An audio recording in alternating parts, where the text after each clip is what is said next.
කොහොමද සෑහෙන කාලෙකින් තමයි වීඩියෝ එකක් වැටෙන්නේ channel එකේ. මේක vlog එකක් කියලා කියන්න පුළුවන්. ඒ වගේ පොඩි වීඩියෝ එකක්. ඉතින් ගොඩ කාලෙකින් channel එකේ update එකක් තිබ්බේ නැහැ මොනවත්. ඉතින් ඔයාලට පේනවා මගේ මේ පිටිපස්සේ තියෙන මේ වගේ PC setup එක. ඒක දැන් ගන්න දෙයක් නැති මට්ටමට ඇවිල්ලා තියෙන. කියන්නේ මේ අස් කරේ නෑ මොන් සෑහෙන කාලෙකින් අස් කරේ නෑ. අද අපි එන මේක අස් කරමු.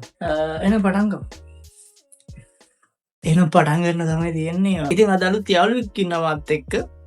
මේ අලුත් යාළුවෙක් ඉන්නවා අපිත් එක්ක. එයාට නම් නිින්ද ගිහිල්ලා තියෙන්නේ දැන්. මේ නිින්ද ගිහිල්ලා තියෙන්නේ. නිින්ද ගිහිල්ලා ඉන්නේ.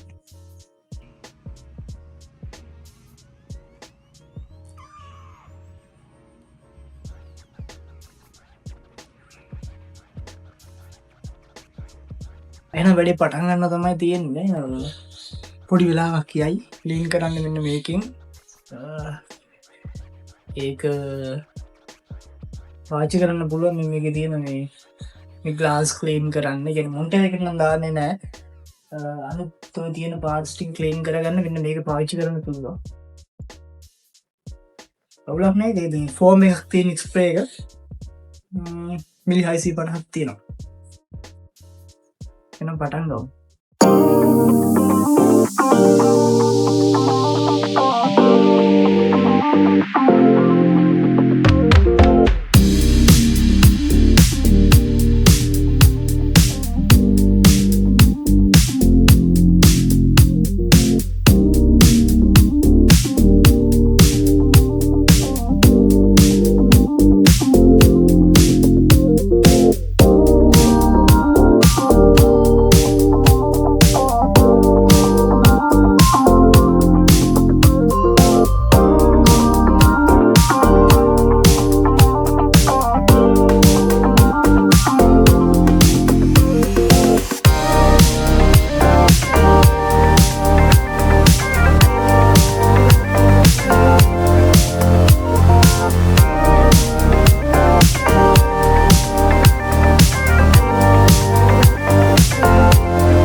හොඳටම දෝවිල්ල හැදිලා තියෙන්නේ ෆෑන් වලින්.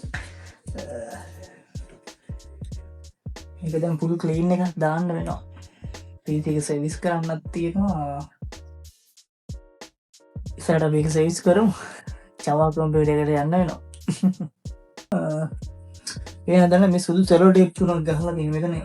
ඉස්සරහ කප් එකේ තියෙන ලොක් වගේක්. ඒ ලොක් ටික කොහොම හරි මේ පොඩි අගුලක් කළා කැඩුනා. ඒක ලොක් එක දැන් කීසින් එකේ මේ ට්‍රිගර් පල්ලහැට වැටෙනවා.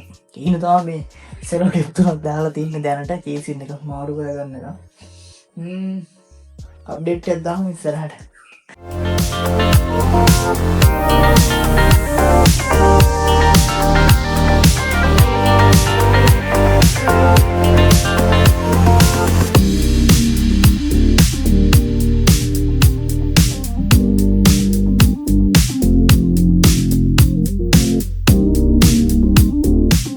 ක්ලීන් ෆෝම් එකක් මම පාවිච්චි කරන මෙන්න මේක තමයි දැන්ට මම පාවිච්චි කරන්නේ. මේක මම ඇතුලේ පාර්ට්ස් වලට මොනවත් ක්ලීන් කරන්න මේක පාවිච්චි කරන්නේ. ඒ කියන්නේ එළියේ කේසින් එක පොඩ්ඩක් ක්ලීන් කරගන්න තමයි මේ ක්ලීන් ෆෝම් එක පාවිච්චි කරන්නේ. ඉතින් මේක හොඳයි. රෙකමන්ඩ් කරන්න පුළුවන්. තියෙන පැල්ලම් එහෙම තියෙනම ගොඩක් දුරට මේකෙන් අයින් වෙනවා. පොඩ්ඩක් එන්න දාලා බලපන්න. අර ගොඩාක්ම මේ ලොකුවට දාගන්න බ්‍රෂ් එකක් තියෙනවා. මොකද මේ බ්‍රෂ් එක ටිකක් පාවිච්චි කරන්න අමාරුයි. කීබෝඩ් එකට වගේ නම් අවුලක් නැහැ. මොකද මේකට සීරෙනවා ටිකක්. ප්ලාස්ටික් බ්‍රෂ් එකක් වගේ එකක් තියෙන්නේ. ඒකට ටිකක් සීරෙනවා.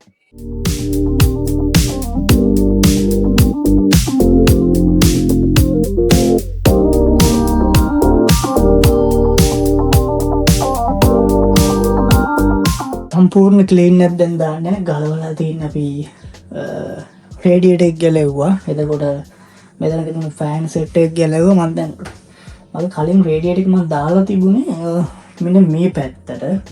ඒක දැන් මම ආපහු වෙනස් කරලා මෙන්න මෙතන අර උඩට තමයි මවුන්ට් කරන්න යන්නේ. ඊට පස්සේ ෆෑන් ටික මේ විදිහට මෙතනට එනවා. ඉතින් ඔක්කොම ගලවලා තියෙන්නේ මෙන්න මේ පැත්තේ ෆෑන් සෙට් එකත් ගැලෙව්වා. රේඩියේටර් එක ගලවලා තියෙනවා. එතකොට මේ ටික දැන් ක්ලීන් කරන්න තියෙන මේ සෑහෙන ඩස්ට් එකක් බැඳිලා තියෙන්නේ මේ ෆෑන් වල. එහෙනම් අපි ඒක ක්ලීන් කරගෙන හම්බ වෙමු. PC එක නම් දැන් ක්ලීන් කරලා ඉවරයි. ඊළඟ තියෙන අනිත් සෙට් එක මේ පැත්තේ කේසින් එකේ පොඩි අවුලක් වෙලා තිබුණා. මම ඒකත් හැදුවා. ඒ කියන්නේ ෆෑන් සෙට් එක වෙනස් කරා. මම කූලර් එක කලින් දාලා තිබ්බේ මෙන්න එහා පැත්තේ සයිඩ් එකේ. ඒක මම දැන් උඩට දාලා තියෙනවා. ඒකට මෙතන ෆෑන් දෙකක් ගිහිල්ලා තියෙනවා. මෙතන කලින් ෆෑන් තුනක් තිබුණා. මෙතන ෆෑන් දෙකයි කූලර් එක තිබ්බ තැනට එක ෆෑන් එකක් ගිහිල්ලා තියෙනවා.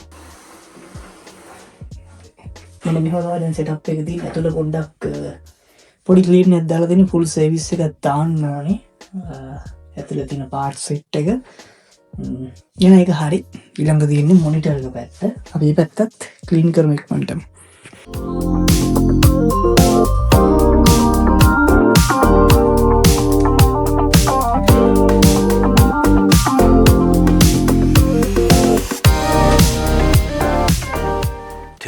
Thousand years later.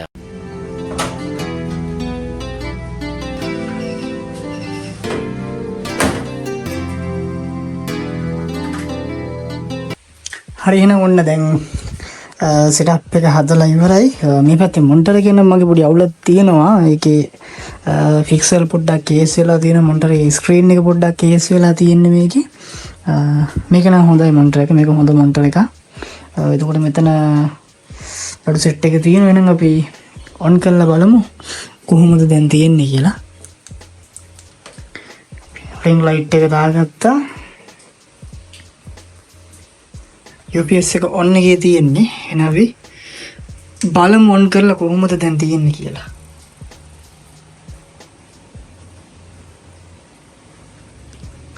මේක එක ෆෑන් එක මේ RGB ලයිට් එකේ පොඩි කේබල් එකේ කේස් එකක් තියෙනවා. ඒක හදාගන්න ඕනේ. දැනට ඉතින් ඔන්න ඔහොම තමයි තියෙන්නේ සෙටප් එක.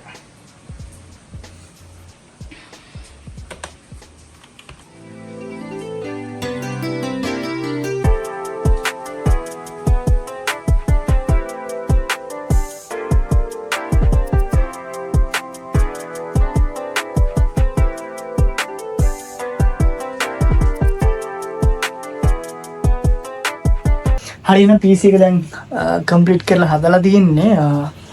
මේව තමයි ෆයිනල් සෙටප් එක තියෙන්නේ. අරගෙන මේ කොහොම හරි එක ෆෑන් එක RGB වැඩ කරන්න එක මම දැන් තමයි දැක්කේ. ඒක කේබල් එකක එක ෆෑන් එක කොහොම හරි එක කේබල් එක පොඩි කේස් එකක් තිබුණා. ඒක හදන්න ඕනේ. ඉතින් PC එකේ ස්පේස් ගත්තොත් ඉතින් ප්‍රොසෙසර් එක දැන් තියෙනවා i5 12 Gen එකක්. RAM එක දැන් තියෙනවා 32GB. එතකොට VGA එක විතර RTX 4060 එකක් තියෙනවා. ස්ටෝරේජ් විදියට 2TB NVMe එකයි 1TB SSD එකක් තියෙනවා. එතකොට 5TB වෙනකම් hard disk දාලා තියෙනවා. එතකොට ඒකම ස්ටෝරේජ් විදියට හදලා තියෙනවා. මොනිටර් එක ගත්තොත් සෙකන්ඩරි විදියට අඟල් 22 එකක් තියෙනවා. එතකොට මේන් මොනිටර් එක විදියට තියෙන්නේ අඟල් 24 IPS පැනල් එකක් තියෙන මොනිටර් එකක් HP ලගේ. මයික් එක තියෙනවා දැන්ට BM800 කන්ඩෙන්සර් මයික්‍රොෆෝන් එක. ඔය ටික තමයි දැන්ට සෙටප් එක විදියට තියෙන. ඉස්සරහට අප්ඩේට් එකක් යනවා සෙටප් එකේ. එහෙනම් අලුත් වීඩියෝකින් සෙට් වෙමු. channel එකට අලුතෙන් කෙනෙක් කියනවනම් subscribe කරලා comment එකක් දාන්න, like කරන්න. එතකොට මගේ gaming channel එකේ link එක මම පල්ලෙහා description එකේ දාලා තිනවා. ඒකත් subscribe කරලා තියාගෙන live streaming දැන් වෙන්නේ අපි සෑහෙන කාලෙකින් ආපහු වැඩ ටික පටන් ගන්නවා කලින් විදියටම. එහෙනම් අලුත් වීඩියෝකින් සෙට් වෙමු. bye bye.